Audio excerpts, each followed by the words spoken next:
Hello guys, how are you. आप देख रहे हैं केमिकल पॉइंट। मैं हूं अनीश कुमार। आज की हम इस वीडियो में क्लास 11th केमिस्ट्री के पहले chapter some important basic concept of chemistry के अगले टॉपिक जो कि था हमारा केमिकल कॉम्बिनेशन लॉ, उसमें हम आज अगला लॉ देखने वाले हैं जो कि है एवोगैड्रो लॉ। इसके पहले हमने आपको बता दिया कि लॉ ऑफ मास कंजर्वेशन क्या होता है, लॉ ऑफ कांस्टेंट प्रोपोर्शन क्या होता है, लॉ ऑफ मल्टीपल प्रोपोर्शन क्या होता है, गेलुसाक का नियम क्या होता है। तो ये चार नियम हमने आपको बता दिए हैं। आज हम लोग उसके अगले वाले नियम की बात करेंगे जो कि है एवोगैड्रो लॉ। तो यहाँ पर एवोगैड्रो लॉ के बारे में बात करने वाले हैं कि एवोगैड्रो लॉ क्या होता है। एवोगैड्रो का नाम आपने सुना होगा। एवोगैड्रो को हम लोग एन से रिप्रेजेंट करते हैं और ये एक कांस्टेंट वैल्यू होती है जो कि होती है 6.02 इंटू 10⁻23। तो ये एक कांस्टेंट नंबर होता है। तो अब ये नियम क्या कहता है, एवोगैड्रो का नियम क्या कहता है, इसके बारे में हम लोग यहाँ देखने वाले हैं। तो यहाँ पर अगर हम देखें तो एवोगैड्रो लॉ क्या होता है, यहाँ पर देखें इटालियन एवोगैड्रो ने एक ये कैसे साइंटिस्ट थे, इटालियन थे। एवोगैड्रो क्या थे, इटालियन साइंटिस्ट थे। एवोगैड्रो ने अभिक्रिया में भाग लेने वाले तत्व के मूल कण, ध्यान दीजिएगा, अभिक्रिया में भाग लेने वाले तत्व के मूल कण तथा स्वतंत्र रूप से रह सकने वाले मूल कण में अंतर स्पष्ट किया। देखिए पहले क्या होता था, ये बताया जाता था कि जो तत्व है वो परमाणुओं से मिलकर बना है और परमाणु स्वतंत्र अवस्था में नहीं रह सकता है, स्वतंत्र अवस्था में नहीं रह सकता है, लेकिन परमाणु रासायनिक अभिक्रियाओं में भाग लेता है, यह सब बताया गया था। तो यहाँ पर एवोगैड्रो ने बहुत इंपॉर्टेंट चीज़ बताई कि जो अभिक्रिया में भाग लेने वाला मूल कण है वो अलग है और जो स्वतंत्र रूप से रह सकने वाला मूल कण है वो अलग है। जैसा कि आप जानते हैं परमाणु स्वतंत्र अवस्था में नहीं रह सकता है, परंतु अणु स्वतंत्र अवस्था में रह सकता है। तो इन्होंने परमाणु और अणुओं के बारे में अंतर स्पष्ट किया। आगे देखते हैं ये क्या कहते हैं। ये कहते हैं तत्व का वह सबसे सूक्ष्मतम कण जो रासायनिक अभिक्रिया में भाग लेता है परमाणु कहलाता है। तत्व का वह सबसे सूक्ष्मतम कण जो रासायनिक अभिक्रिया में भाग लेता है परमाणु कहलाता है।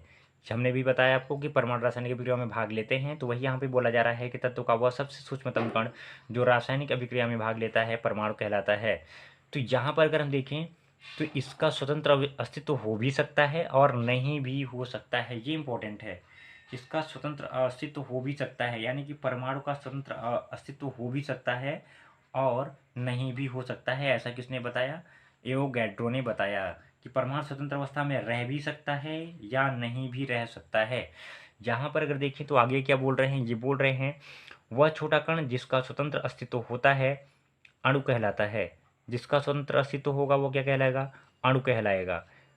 जैसा कि अभी आपने देखा कि परमाणु भी स्वतंत्र अवस्था में रह सकते हैं, लेकिन कन जरूरी नहीं है कि वो परमाणु स्वतंत्र अवस्था में ही रहे, हो भी सकता है नहीं भी हो सकता है, लेकिन जो चीज़ स्वतंत्र अवस्था में रहती है वो है अणु, वो है अणु। जो जिसका वह छोटा कण जिसका स्वतंत्र अस्तित्व होता है अणु कहलाता है। अगर हम बात करें यहाँ पर कि ये एवोगैड्रो का नियम क्या कहता है, तो इसमें सिंपली हम ये देखेंगे कि ये पूरा समराइज करके हम देखेंगे कि एवोगैड्रो ने क्या बोला था। यहाँ पर अगर हम देखें समान ताप और दाब पर सभी गैसों के समान आयतनों में अणुओं की संख्या समान होती है। बहुत ही इंपॉर्टेंट चीज़ बताई इन्होंने कि समान ताप और दाब पर, यानी कि अगर मेजरिंग टाइम पर टेम्परेचर सेम रखा जाए और प्रेशर भी सेम रखा जाए तो सभी गैसों के समान आयतनों में अणुओं की संख्या समान होती है। यानी कि सभी गैस, चाहे जो भी गैस ले लेंगे, अगर उनका समान आयतन ले लिया जाएगा और ताप और दाब समान रखा जाएगा तो उनमें अणुओं की संख्या भी क्या होगी, समान होगी। यही मेन एवोगैड्रो लॉ है।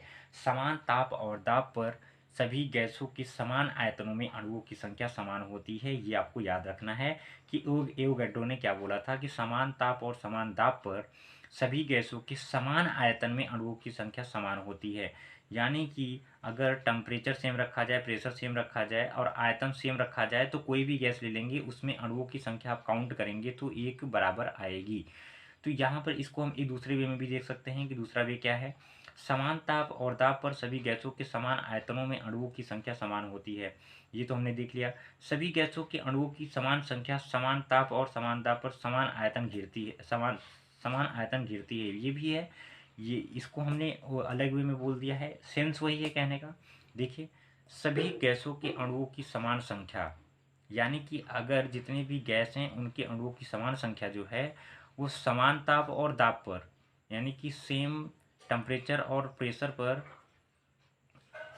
समान आयतन समान स्थान घेरेगी। जितना CO2 घेरेगी उतनी ही H2 घेरेगी।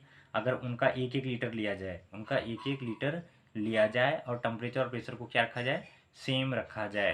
तो यहाँ पे आप समझ गए होंगे कि जो एवोगैड्रो लॉ है वो क्या है।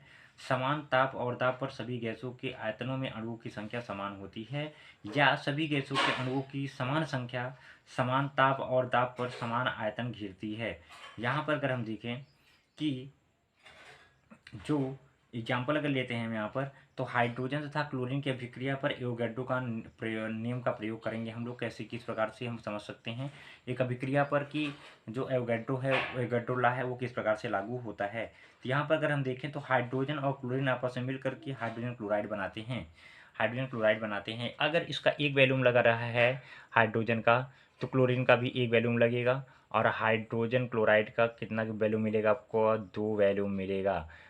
यहाँ पर देखिएगा एक आयतन इसका लग रहा है, एक आयतन इसका लग रहा है, 2 आयतन किसका मिल रहा है, हाइड्रोजन क्लोराइड का। अगर इसमें हाइड्रोजन की n अणुओं की संख्या ले लें और क्लोरीन की भी n अणुओं की संख्या ले लें, तो यहाँ पर कितने अणु मिलेंगे, 2n मिलेंगे। कितने मिलेंगे, 2n मिलेंगे। कितने अणु मिलेंगे, 2n मिलेंगे। तो यानी कुल मिलाकर ये है कि जितना चाहे अणु लीजिएगा, चाहे आप आयतन लीजिएगा, उसका 2 गुना आपको क्या मिलने वाला है, प्रोडक्ट मिलने वाला है। अगर इन केस आप देखें हम कि 1/2 अगर इसका हाइड्रोजन का लेते हैं, आधा अणु किसका लेते हैं, हाइड्रोजन का, और आधा अणु किसका लेते हैं, क्लोरीन का, तो एक अणु मिलेगा आपका किसका, हाइड्रोजन क्लोराइड का। आधा अणु लेंगे तो ये कितना अणु मिलेगा, एक अणु मिलेगा।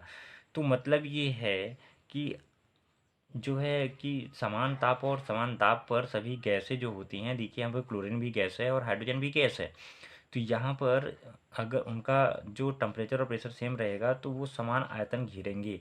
यानी कि जितना ये लगेगा उतना ही ये लगेगा। अगर इसका हम एक अणु लगा रहे हैं तो इसका भी ये एक अणु लगा रहे हैं, तो दोनों मिलकर कितने अणु बनाएंगे, 2 अणु बनाएंगे। देखेंगे यहाँ पर कि HCl का एक अणु ½ H तथा Cl2 तथा Cl है उसका 1/2 Cl से संयोग करता है।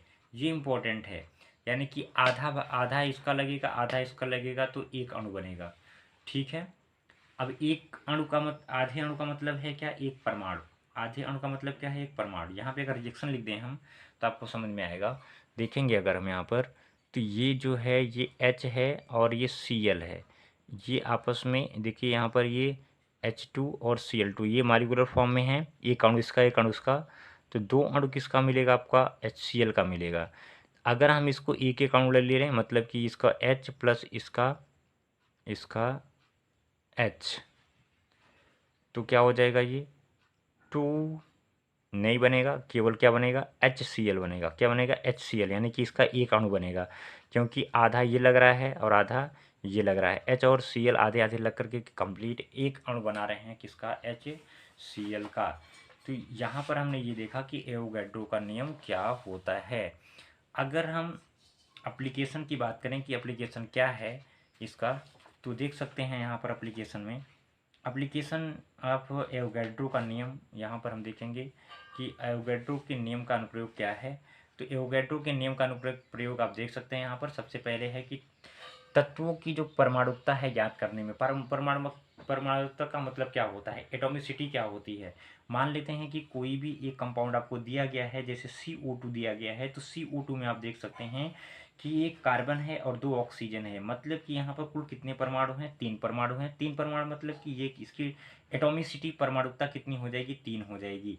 तो यहाँ पर हम लोग एवोगैड्रो के नियम की सहायता से परमाणुकता ज्ञात कर सकते हैं। परमाणुकता इसलिए ज्ञात कर सकते हैं क्योंकि समान ताप और समान दाब पर सभी गैसें समान आयतन घेरती हैं। यहाँ पर अगर हम देखें तात्विक गैसों की परमाणुकता ज्ञात करने में, यानी कि एटॉमिसिटी ज्ञात करने में, हाइड्रोजन अणु में 2 परमाणु होते हैं, एटॉमिसिटी कितनी हो जाएगी, 2। Cl2 में 2 परमाणु होते हैं। सोडियम में कितने परमाणु होते हैं, 2 परमाणु होते हैं। और यहाँ पर O3 की बात करें तो O3 में कितने परमाणु हैं, 3। यानी कि एटॉमिसिटी कितनी होगी, 3, 2, 2, और हाइड्रोजन के केस में कितनी होगी, 2। तो जितने नंबर ऑफ एटम प्रेजेंट होंगे किसी भी अणु में, उसी को हम लोग बोलेंगे क्या, एटॉमिसिटी। तो ये हम लोग इसकी सहायता से ज्ञात कर सकते हैं। देखेंगे थोड़ा सा, किसी गैस के एक अणु में उपस्थित परमाणुओं की संख्या उसकी परमाणुकता कहलाती है। जैसा कि हमने आपको बताया, हाइड्रोजन का 1/2 यानी कि आधा अणु हाइड्रोजन का एक परमाणु कहलाता है। ये आप जैसे देख चुके हैं, क्या देखते हैं कि हाइड्रोजन का आधा अणु हाइड्रोजन का एक परमाणु होगा। जैसा कि हमने बताया, H2 लिखेंगे तो एक अणु हो जाएगा, अगर हाफ H2 लिखेंगे तो एक परमाणु हो जाएगा। तो एवोगैड्रो की नियम की सहायता से हम लोग को एवोगैड्रो नंबर प्राप्त हो जाता है। एवोगैड्रो नंबर कैलकुलेट किया जाता है, जो कि आता है एक कांस्टेंट के रूप में 6.02 इंटू 10^23। तो ये है एवोगैड्रो का नंबर। तो याद रखिएगा कि हम लोगों ने दो एप्लीकेशन देखा यहाँ पर। एक तो परमाणुकता ज्ञात कर सकते हैं, दूसरी क्या ज्ञात कर सकते हैं, एवोगैड्रो की संख्या। अगर हम देखें तो आणविक द्रव्यमान और वाष्प घनत्व में संबंध कैसे स्थापित करेंगे, तो ये हम लोग जो है ये एवोगैड्रो के नियम की सहायता से हम लोग आणविक द्रव्यमान और वाष्प घनत्व में संबंध स्थापित कर सकते हैं। कैसे कर सकते हैं देखेंगे, किसी गैस का वाष्प घनत्व, गैस का घनत्व डिवाइड बाय हाइड्रोजन का घनत्व, हाइड्रोजन को लेकर के हम करेंगे, जो भी गैस आप लेंगे उसको रेफरेंस के रूप में किसको लेंगे, हाइड्रोजन का लेंगे। तो यहाँ पर आगे इसको बढ़ाएं तो एसटीपी पर गैस के किसी आयतन का द्रव्यमान डिवाइड बाई एसटीपी पर H2 गैस की उसी आयतन का द्रव्यमान, यानी कि समान आयतन का द्रव्यमान लेंगे हम। एक टाइम पर हम लेंगे जो गैस हम यूज कर रहे हैं, दूसरी टाइम लेंगे हम क्या, हाइड्रोजन गैस लेंगे उसका रेफरेंस के रूप में। एसटीपी पर, एसटीपी का मतलब होता है standard temperature and pressure. Gas के n अणुओं का द्रव्यमान जो होगा, हाइड्रोजन के n अणुओं का द्रव्यमान हम लेंगे, ठीक है, अगर ढेर सारे अणु प्रेजेंट है तो। गैस के एक अणु का द्रव्यमान डिवाइड बाई H2 के एक अणु का द्रव्यमान। तो यहाँ पर हम n अणु रखें या तो एक अणु रखें, आपका सेम आएगा। यहाँ पर अगर हम देखें तो ये फार्मूला आपका अब आगे चल के आ जाएगा, आणविक द्रव्यमान डिवाइड बाई 2, आणविक द्रव्यमान 2 इंटू वाष्प घनत्व। तो ये फार्मूला आपको याद रखना है कि कौन कौन सा फार्मूला होगा। यहाँ पर आप देख सकते हैं कि आणविक द्रव्यमान जो है वो 2 इंटू वाष्प घनत्व के रूप में होगा। ये फार्मूला आपको याद रखना है। Molecular mass equal to 2 into वाष्प घनत्व। किसी गैस के आयतन तथा द्रव्यमान संबंध यहाँ पर हम लोग स्थापित कर सकते हैं कि किसी गैस का जो आयतन है और जो उसका मास है उसमें हम लोग संबंध स्थापित कर सकते हैं, किसके द्वारा, एवोगैड्रो की नियम की सहायता से। तो यहाँ पर एप्लीकेशन हमने देखा कि एप्लीकेशन क्या है, तात्विक गैसों की परमाणुकता ज्ञात करने में, यानी कि एटोमिसिटी हम ज्ञात कर सकते हैं एवोगैड्रो के नियम की सहायता से।